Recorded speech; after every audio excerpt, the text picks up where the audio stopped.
So we persuaded him to have the meeting. I briefed the president before saying, okay, Bono is going to ask you to raise our planned commitment from this billion to that billion and what you should ask him and so on. And as I was walking out the door, I just thought, maybe he doesn't really know who Bono is. So I said, you do know who Bono is? And he said, yeah, musician, rock star. Yeah, I know who Bono is. And as I was putting my hand on the door of the Oval Office to go get Bono, I heard the president say, he used to be married to Cher. And I looked back at him. He had a total poker face. And to this day, I could not tell whether he was kidding or not.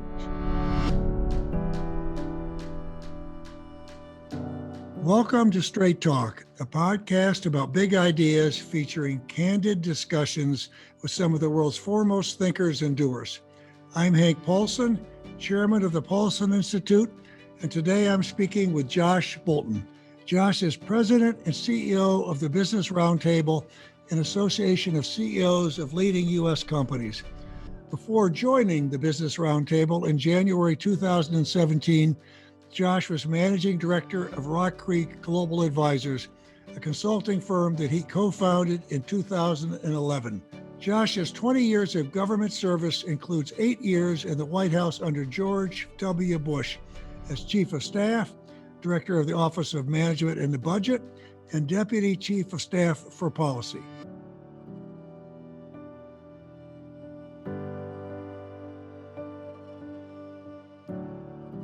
Josh, welcome to the podcast. I was truly blessed by the opportunity to work with you in government, and now really appreciate the opportunity to work with you as you lead the Business Roundtable. So I'm really looking forward to today's discussion. Now let's start at the beginning. You grew up in Washington, D.C. Your father had a long career at the CIA. Is that where your interest in government and public service came from? Talk a bit about how your career unfolded, because as I recall, it had a number of twists and turns along the way. Yeah, there were plenty of twists and turns, but you're right about my start. I grew up in DC, and especially the DC of when I grew up of 50 or 60 years ago, it was a one company town. I mean, there were a few local businesses, but even Marriott was just a few restaurants at the time. So it was all government, all law, all the time. And those are the people that I met, that I admired, that my parents brought home to have dinner and interesting conversations. And what I really liked was that they were super interested in what they did. My dad, whom I admired greatly, although I literally never heard him say a word about something going on at the office, I could tell that he loved his work, that he cared deeply about the country and trying to do something good for the common good. And I thought, well, that's the kind of thing I'd like to be involved in. So the people that I saw that my dad brought home, whom I admired, were the lawyers who had careers in and out of government. And so I decided early on that's what I wanted to do, and my folks encouraged me. Well, I tell you, that's terrific when very early on you've got a good idea of what you want to do. I would like to now talk a little bit about one of the things you did along your way. So you worked for Goldman Sachs for a number of years in the 90s in the London office. And our paths didn't cross really until you returned to DC as a key member of the Bush administration, ultimately becoming George W. Bush's White House chief of staff, where you recruited me to come to Washington as his Treasury Secretary.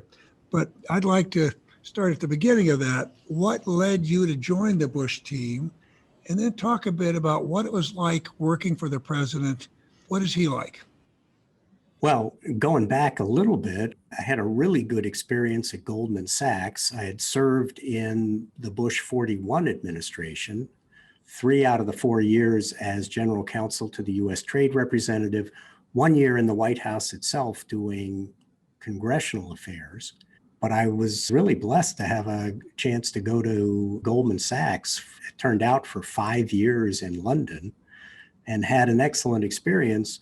But I was really a government guy working in investment banking. When I ended up in the Bush administration, I was an investment banker who ended up in government. The truth was, Yeah. I was a government guy. And as much as I enjoyed my Goldman Sachs experience, which gave me very interesting exposure to public policy issues in Europe that I had little exposure to before, I was interested in going back to government. I wasn't anxious to do it. And on a lark, somebody called me up out of the blue and said, I'm going to be George W. Bush's campaign manager for the election that was at that time 2 years away. That phone call came at the end of 1998. And so when I was next home visiting my folks in DC, I thought, well, what the heck? I'll go visit with this guy who, by the way, turned out not to become the campaign manager, but he sent me down to Austin, Texas to visit with a few folks. And I met Joe Albaugh, who was then the governor's chief of staff. I met Karen Hughes, who was his communications director, and Karl Rove, who was his political guru. I liked all of them. And then I met Governor Bush, and I had heard that he was not super bright. And boy, was I wrong. He was very casual, really cavalier, and didn't present himself as an intellectual of any kind. But I found over the course of a conversation that was supposed to have been, I think, 90 minutes at the most, which lasted 3 or 4 hours. He ended up inviting me to stay for dinner. He had real friends come over for dinner, and then we all went to the Texas-Iowa basketball game. And the guy I saw, I just thought was spectacular. He was smart, he was genuine, he had a great political touch with people, and he cared about the issues in the country. And I thought, hell, why not? I'd love to be with this guy.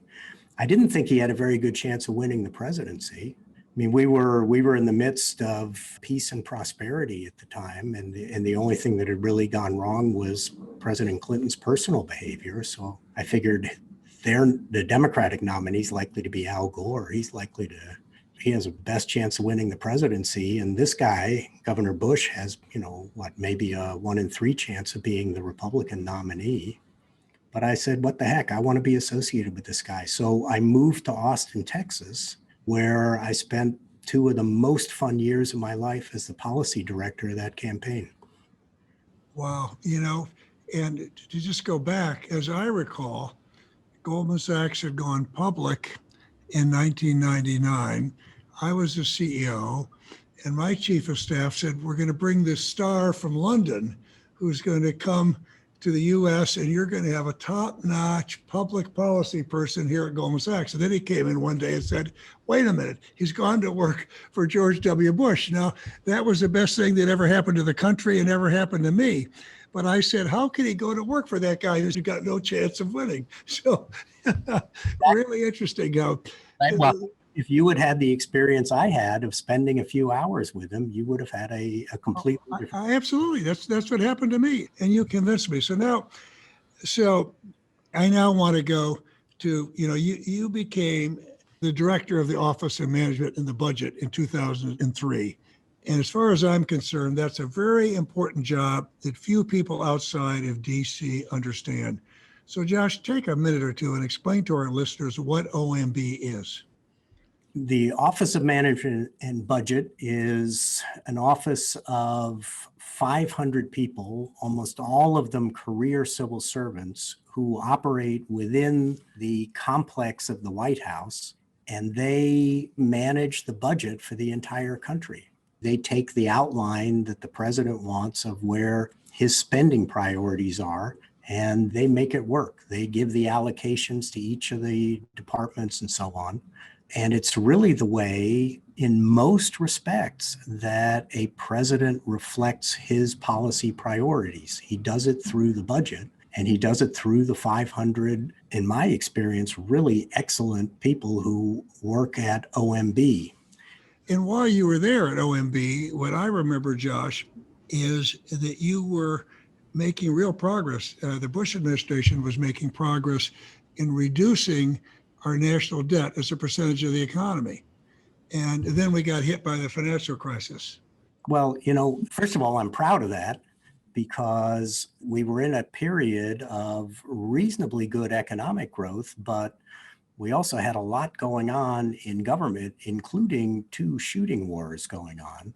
And so it wasn't easy maintaining some semblance of fiscal discipline. And I remember being absolutely terrified when I first got the job in 2003 that we were headed for a deficit that was approaching 40% of GDP. Now we got it turned around and we stayed just below 40% of GDP as our debt in relation to the size of the economy. But I can't overstate how panicked I was that, oh my gosh, if we get anywhere near 50% of the financial markets will react, our credit will go bad, interest rates will go through the roof, and the economy will be ruined. And here we are today with the debt to GDP ratio zooming past 100%. I mean, who would have thought we would be here? And the panic when we were headed toward 50% was unwarranted. And maybe it's unwarranted today, but boy, it sure is not a comfortable place to be. And at some point, our policymakers need to get it under control because the trajectory is just worse and worse with the aging of our population. So, Josh, that's what I've been focused on because, as you say, it's over 100% of our GDP or the size of our economy, well over $3 trillion. But it's the trajectory that alarms me because here's what I believe. I think, sure, when we have a global reserve currency and an economy like the U.S. and interest rates are as low as they are, that allows us to run a higher deficit for a good while, particularly when interest rates are low. But the structural long-term deficit, which has to do with the aging of society and so on, is really ominous. And the one thing I feel quite sure about, I can't tell when the time will come, but ultimately, we're going to have to deal with that, or it's going to be very, very painful. And it's just a huge risk. Hank, I couldn't agree with you more. Sitting in Washington as I am today and often in close touch with the Congress, I can tell you that certainly over the last 4 years, there's been almost nobody willing to stand up for their principles of fiscal rectitude. Hopefully there'll be some return to that because it's all going to be fine until it's not. Now, we're in the midst of a crisis. We're in the midst of a health crisis and an economic crisis. That's the time when government should be running a huge deficit. But once we get on the other side of it, it'll be very important for policymakers to get a focus back on restraining the explosive growth in our entitlement programs. That's Medicare, Medicaid, and Social Security now make up close to 2/3 of the federal budget. And in fact, it's over 2/3 if you add in interest on the federal debt. And that's the portion of the budget that's growing. It's not the parks, it's not environmental protection, it's not education. Those are becoming increasingly trivial parts of the federal budget. What we need to do is get those entitlements under control. It's politically very difficult to do, but the truth is it is not substantively all that hard to do. We know the kind of measures that need to be taken. It means making our safety net programs somewhat less generous for middle and upper middle class and wealthy people. But we can afford to do that while maintaining a good safety net. We just have to have the political courage to do it. Yeah, well said. I remember telling someone after I'd been at Treasury for a short time that there was no low-hanging fruit in Washington. Problems were either analytically simple, but then they were politically complex, right? And some were analytically and politically complex. So you're dealing with one right here with entitlement programs. It's analytically pretty simple, but it's politically very complex. And it's ultimately a matter of generational equity because it's the future of our country. It's the young people that are going to pay for this dereliction of duty today. But I want to move to another topic. So other than the presidency, in my judgment, there's no job in Washington that's more difficult than the White House Chief of Staff. where every major domestic, political, or foreign policy issue lands on your desk before it goes to the president. So I want you to talk a little bit about, because you did that job so well. I never would have been part of the Bush administration if you hadn't been in that job. I wouldn't have had the confidence to come, and you recruited me, so I watched you do it. But talk about what that job entails and what's going to be on Ron Klain's desk come January 21st, and what advice would you give him? So there's a lot in this, but I just want people to understand this chief of staff's job. When President Bush approached me in early 2006 to become chief of staff, we still had 3 years left in the administration. I had been the budget director for almost 3 years at that point. And I remember, and of course I accepted the role, and I remember somebody coming up to me and going, "Oh my God, you've been deputy chief of staff for 2 years. You were budget director for 3 years. You know, how can you take on, Hank, what you just described as the hardest job or one of the hardest jobs in government?" And my only thought was, oh, thank goodness I don't have to be the budget director anymore. But here's why, which is that, yeah, chief of staff is a hard job, but you have the luxury of focusing on what's important to the president and focusing on what's important to managing the White House and the administration. In the budget job, I had a full inbox every day of every issue with respect to every portfolio in government. And I went home every day feeling like, boy, I don't know enough to make the decisions that I'm being asked to make. That's true in every government job. You have to make decisions, as Henry Kissinger said, based on insufficient information. That's the essence of senior government service, but it's especially true at OMB. It is less true in the chief of staff's role. And I mention all that because that's what I think the secret to the chief of staff job is to maintain some focus, that don't let the president be overrun by his inbox. A lot of stuff is in the inbox and it has to be dealt with in some way. But the chief of staff's job is to make sure that the president has both the space and the ability to focus on whatever the president's priorities are or ought to be. When the chief of staff is described as a gatekeeper, I think that's partially true, although I never viewed my job as keeping people out. I viewed my job as getting people in who really needed to see the president and whom the president needed to hear from, and get them in a way that makes it possible for the president to make good decisions. And that's what Ron Klain is going to be facing. I think he's well situated to do that because he's had similar kinds of roles before. He was chief of staff to then Vice President Biden. So he knows the drill, and he knows that his principal responsibility is organizing the White House and lining up the rest of the administration so that everybody's pulling in the same direction and making it possible for the president to be the best president he can be. You know, Josh, that's what you did for me. So rather than having a gatekeeper trying to limit my time, you did everything you could to make sure I built the relationship with the president and spent time alone with him or just with the two of us.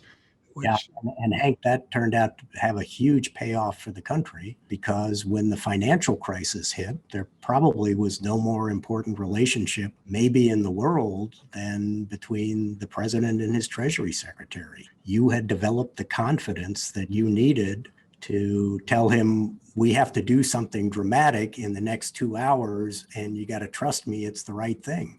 And had you not had that relationship, those would have been very hard decisions. And I got to tell you something, I'm a particular type of person, so it takes a while for someone to get used to me. And you made sure that he had that opportunity over time, and you counseled me, and it worked for all of us. So now I want to move to something else, because some of the most impactful work that happened over the course of the Bush presidency relates to his foreign aid work in Africa, which may have saved the lives of over 1 million people. And this is something you were intimately involved with, working with the president even working with rock star Bono, managing a range of different stakeholders. Talk about what you learned from that experience.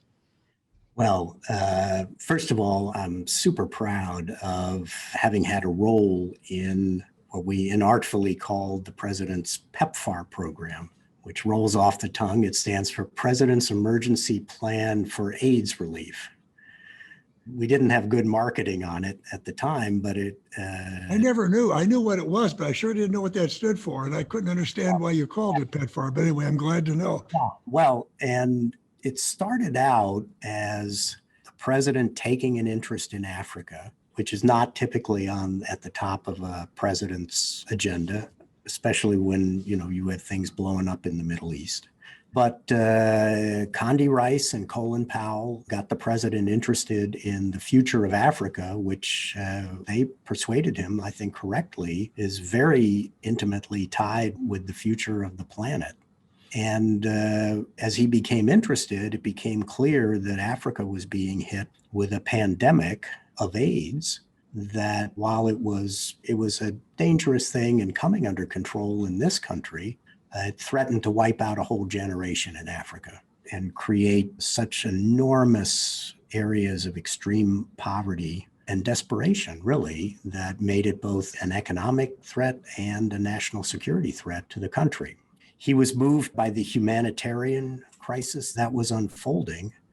And when he was persuaded by a little-known official over at NIH named Tony Fauci that there was a way that the United States could help stem the pandemic, he said, well, we have to do this. And it's both a moral imperative and it's in the long-range interest of the United States. He did not come to Washington to be the president who doubled foreign assistance. If you had asked him in advance, he would have said, well, I'm a Republican. We're wasting most of that money. And at best, we're just going to try to allocate the money that we've got more sensibly. But he turned out to be the president who dramatically expanded foreign assistance in particular, with this AIDS program, which got bipartisan support on the Hill with the help of a rock star named Bono, whom you mentioned. And it outlasted the Bush administration, so the Obama administration continued it. And if you take it up to today, Hank, it's a program that has saved probably around 20 million lives in Africa and really changed the course of history on that continent. And the American taxpayer deserves the credit, and the American taxpayer probably doesn't even know it. To me, that's a great story about government because there's so many jobs, maybe not quite that much or close to that much leverage, but there's so many jobs in Washington, if they're done properly, that have a huge impact. Now, after you left government, you served as interim CEO of the One Campaign. That's the NGO founded by Bono, where you continue to work on Africa. Just quickly, what was it like working with Bono? He's the real deal. He actually, along with the president and Tony Fauci, deserves a huge share of credit for the AIDS program that has saved so many millions of lives in Africa, because he is by far the best lobbyist I ever saw walk through the doors of the West Wing. He just has a knack. He's got a charisma. George W. Bush really didn't have any idea who he was, so he wasn't particularly impressed that this guy was, the leader of arguably the best live rock band in the history of rock and roll. I mean, maybe there's some dispute about it, but Bush didn't care about that. In fact, I remember when Condi Rice and it took us several weeks to persuade President Bush to do a meeting with Bono, which was partly for Bono to persuade him to spend more on AIDS, and partly for Bush to persuade Bono that they needed to stand side by side in announcing this program so that we would get the Democratic support that we needed. Because bear in mind that this is all happening while Iraq and Afghanistan are unfolding. So it's not a period in which people on the left were thinking very warmly of President Bush. So we persuaded him to have the meeting.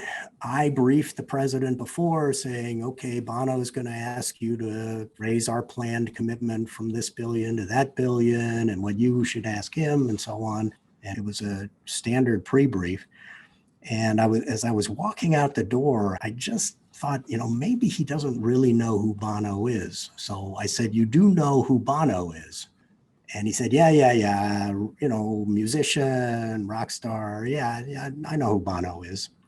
And as I was putting my hand on the door of the Oval Office to go get Bono, I heard the president say, he used to be married to Cher. And I looked back at him. He had a total poker face. And to this day, I could not tell whether he was kidding or not. Bono walked in. He's wearing the black, the all black suit, no necktie, which was quite a violation at the time. He's got the earrings, he's got the shades on, and he walked in with a gift for the president, which is quite common to, have something for the president. But it was the cleverest gift that anybody could in his situation could have brought. He brought an Irish Bible. And they spent the first 15 minutes of their conversation not talking about AIDS or politics or anything. They talked about faith. And that was the most effective lobbyist I've ever seen doing his work. And they formed a bond that helped make the PEPFAR program the great success that it's been. Well, I tell you, I've had the same experience. You sicked him on me, and he's been incredibly effective. I will tell you that. He is a real deal. So I'd like to go now to the Business Roundtable, which you lead, and you work with a group of the most important U.S. companies in the world. Describe the Business Roundtable and what the group aims to accomplish. Business Roundtable is a trade association of the CEOs of some of America's largest and most important companies. We're now at membership above 200, I'm proud to say. And they come together to share experience, to share best practice, but principally to have the Business Roundtable advocate on their behalf for a strong economy. Now, it's not advocacy for parochial interests. There are trade associations for every industry that exists in the United States, and they advocate for the parochial interests. The CEOs come together here to advocate on behalf of a strong economy and a strong country. And so it makes it a very luxurious place to be because they're applying their own personal best efforts toward a cause that everybody ought to believe in. And the company is not the member of the Business Roundtable. The CEO is the member. And that's what really gives us our potency, which is that when the Business Roundtable speaks, policymakers know that they're hearing from the CEOs personally. I want to just put that in perspective because one of the things that shocked and disillusioned me a little bit, and it was counterproductive when I was at Treasury, was if you would talk about an issue like tax reform, when I really believed there needed to be corporate tax reform. And so at 100,000 feet, everybody agreed. But then it was a food fight as different companies got in, and everybody arguing for their company or their industry, favorite loophole or preference that they thought was essential. And it became very confusing and made them ineffective when they went up to the Hill. But the Business Roundtable is just totally different. And it's policy and it's CEOs, and that's a big difference. Now, the BRT made waves last year when it redefined its decades-old policy statement that defined a corporation's principal purpose as maximizing shareholder value. So how should we view the purpose of a corporation today, Josh? You're right, Hank. It was last year, a year ago, August, that we put out a new statement on the purpose of a corporation. When I arrived at the Business Roundtable 4 years ago, I wasn't even aware we had such a thing, but the Roundtable has kept an evergreen set of corporate governance principles on its books. And in the mid-90s, the portion on the purpose of a corporation was written to state, I'm paraphrasing, but not really oversimplifying, that the purpose of a corporation is to maximize shareholder value. as I got into my work here, it became more and more clear that although all of the leaders who come together at the Business Roundtable focus heavily on maximizing shareholder value, that they view their jobs through a broader lens. And many of the CEOs told me when I informed them of that statement, they said, well, yeah, shareholder value is of course critical, but that's not the way I run my company every day. I run my company to promote the interests of all of our stakeholders, of whom the shareholders are one, but not the only one.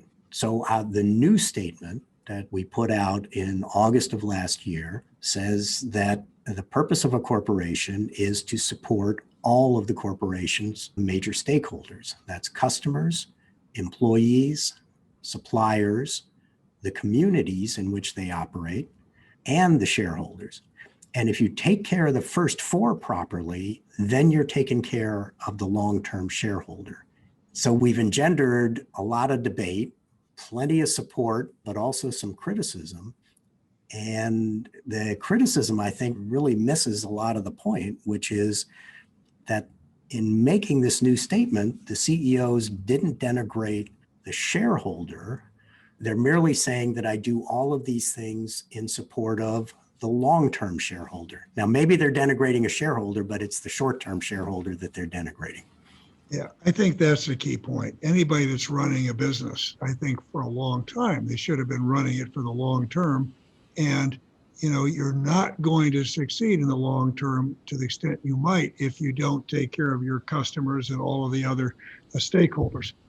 So there's also been a fairly rapid and significant shift in the way that corporate America thinks and talks about climate change and sustainability. From your vantage point, what's driving this, and what are your members saying today? Hank, we put out a new statement on climate policy just a few months ago. It was supposed to be out early in the year, but got bumped by the pandemic. But it's a statement that took a good half to 3/4 of a year to work out. But what we got a broad consensus on among the 200 members of BRT is not just that climate is real and that it's at least partly man-made, but also that there are important government policies that need to be applied urgently to address the challenge of climate. And we got our CEOs to agree that from the policy side, that should be implemented through putting a price on carbon. Now, we don't have unanimous agreement by any means on how you put a price on carbon, but for the major companies where we've got everything from oil companies to Apple and Cisco in our membership, for all of them to come together on that principle, I think is very important and a strong signal to policymakers to push in the direction of creating a price mechanism. Now, you asked, why are they doing it? I think there are a lot of reasons. One is they're genuinely worried about climate and what climate will do to this economy, but they're also being pushed by really each of those stakeholders that I just mentioned. Perhaps most importantly, by their employees is the most interesting. That the employees of major American corporations are demanding responsibility by the employer on climate. And good luck hiring a young engineer for your company if you don't have a good policy on climate. Yeah, and I would also add that I think many CEOs believe putting a price on carbon is a more effective way to do it than through regulation. Oh yeah, there you'll find very widespread agreement among the members of the Business Roundtable that doing comprehensive legislation for the country where there's, they know what the price is and they know how to invest and how to plan for the future. That is far superior to the one-off surprise often that comes from regulation. Yep.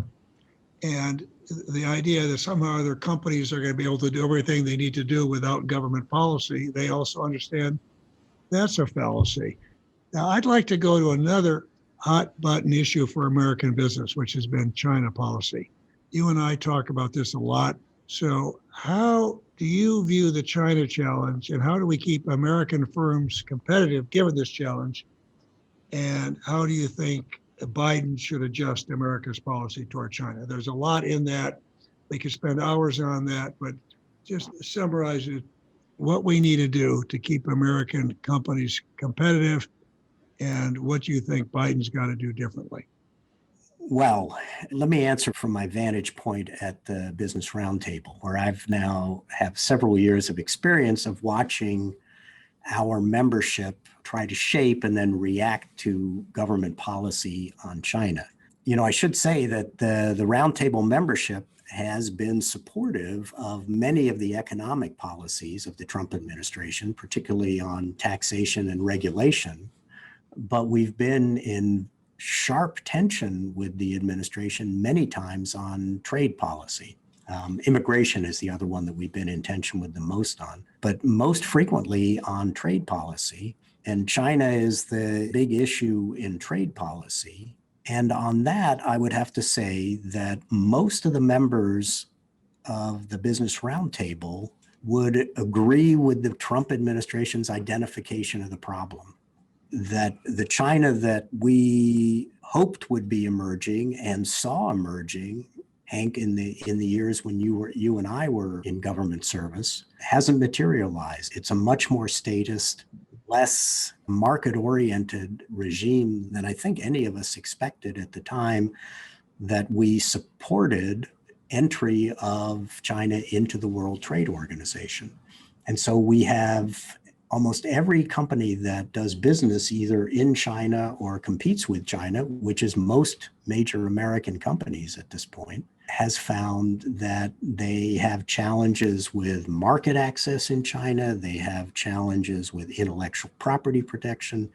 They have challenges with subsidization of both state-owned and targeted industries, all of which are distorting the world trading system in a way that's to the detriment in the long run of all of us. So the members of the Business Roundtable did not resist the identification of the problem that the Trump administration came up with.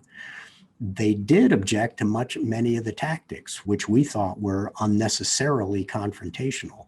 And there was political benefit to the president in having dramatic confrontations with China, but they produced a lot of counterproductive activity on both sides, including the imposition of tariffs on both sides, really the first real major trade war in decades around the world. So what they are hoping to see from a Biden administration, and I bet they will see, is an administration that takes all of those problems seriously, but tries to lower the temperature and try to move China back on a path of structural reform that will make it a more responsible player in the global trading environment. There was a really good piece in the Wall Street Journal published by one of the two people having this conversation a couple of days ago, which said that what the Biden administration ought to be heading for is competition without unnecessary confrontation.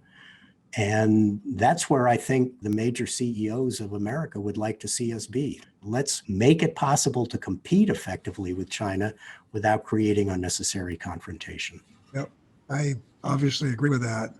And I think the other thing is, even if you don't believe we can get China to change many of their policies, we need to be smarter about how we deal with them, because I believe that a number of the Trump administration's tactics were not only doomed to fail, but they hurt the United States in attempting to punish China. They were hurting our competitiveness. Yeah, Hank, I completely agree with you. And I thought Eric Schmidt, the former head of Google, had a good way of describing what a lot of the effects of those policies were, which is that we're just trying to lose slowly. And in effect, that's what a lot of the Trump efforts to try to punish China were, which is that they slow them down a bit, but in the long run, hurt us more. What that leads to, I think, is something that I'm hopeful that the Biden administration will very much take to heart. Certainly their rhetoric has, which is that the key to competing with China is out-compete them. Yep. Put the U.S. economy on kind of footing that will make us successful and spend less of our time counterproductively trying to damage the Chinese economy. Amen. Now, I'm going to lighten this up a bit. You spent a lot of your time cooped up inside because of the pandemic. So I assume you've had some time to practice your bass guitar Any other hobbies you picked up during quarantine? How do you relax? Well, and bass guitar is what I play in a band. Regular guitar is what I play for myself. And so I've returned to some of that. I haven't tried to get the band back together. So remind me, what did you call your band? Well, when I was the budget director, the band was called Deficit Attention Disorder. But after I became chief of staff, we were the Compassionates. Okay. Okay. Anyway, but no, with hobbies, I find with the pandemic, I have a really rich life at home because, Hank, as you know, I've come to family life very late in life, not until my 60s. And I've got small kids at home, and people with small kids during a pandemic don't need a lot of hobbies. You've had a remarkable career, and I'd like you to reflect on it a bit. What are you most proud of? And any advice you would give to young people today who are looking to navigate their careers in the midst of this pandemic? Well, I'm proud of a lot of things in my government service, including the small role I played in the PEPFAR program that we talked about, the various roles I've played in government. In the bigger picture, I'm proud that I've served alongside people who, as I hope I did, approached the job with integrity, that tried every day to do their best for the country, regardless of the cost to them in time, money, or political advantage. And so that really means the most to me. It may be that my most important contribution in government, Hank, we've already touched on, and that is that the people I helped bring into government, not least you, that may have been my most important contribution to stemming the financial crisis was, I have to say, the admirable persistence I showed in recruiting you, who said no twice before you finally said yes to join government. But I think particularly as a chief of staff, but in all of the leadership positions I've had in government, the best things I've often been able to do have been the people that I've been able to persuade to join me in government service. Well, I tell you, I'm sure indebted to you. Now, I want to go to the last question. You are one of the most effective managers I've worked with because it's never about you, it's about the mission. Can you give our listeners a few of the Bolten management principles? Yeah, one I picked up from President Bush that I have not always successfully emulated was be on time. That should never be underestimated. Some of the other things that I've tried to follow during the course of the various management roles I've had, maybe the most important relates to what we just talked about in terms of people. And that is that as a manager, the time you spend trying to find the best people to put on a job is rarely time wasted. In my experience, it's been the most valuable time I've spent in government is finding the right people to put into the right job and then empower them. Make sure they have the capability and the authority to do the job you're asking them to do, and then hold them accountable. Ask them all the tough questions, and make sure you know enough about what they're doing to challenge them properly. Don't be shy about it. And if they're on the right track, support them. If they're on the wrong track, and this is much more true, I think, in the White House than anywhere else, you got to find them another place to be, because the White House is way too important for sentimentality. And you just have to be brutal about making sure you got the right people in the right positions. You sure did that. And, that's always been one of my big principles, that I've seen all sorts of successful leaders and managers and some that aren't so successful. And they've got different skill sets. But one thing they all need to have is have the right people in the right jobs surrounding them. And you sure worked on that. Well, Josh, this has been terrific today. And, you've got a big job in front of you, because I do believe that now it's going to be as important as it ever has been to have, our business leaders weigh in on government policy, because this economic recovery is going to be really important, how we go about doing it and how we go about fixing our economy, and doing that in a way in which we deal with some of these issues like inequality, which are huge issues as the vulnerable get hit real hard, but do it in a way where we continue to keep the best aspects of our system of capitalism. So I really appreciate the work you're doing at the Business Roundtable. Well, thank you, Hank. I feel blessed to be in this role at this time with such good leaders across so many businesses who, in fact, do want to lean in on economic growth issues. They really want to lean in on racial equity issues. They really want to lean in on making sure capitalism works for everybody in our society. And the good news is that by all signs so far, the Biden administration is keen not just to hear from those business leaders, but to partner with them. That's great. Thank you.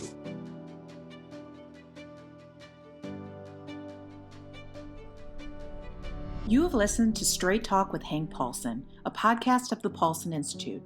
To find more episodes from leading thinkers and doers, please visit paulsoninstitute.org/straight talk or download on Apple, Google Play, Spotify, and Stitcher. And don't forget to rate and subscribe. Thank you for listening and see you next time.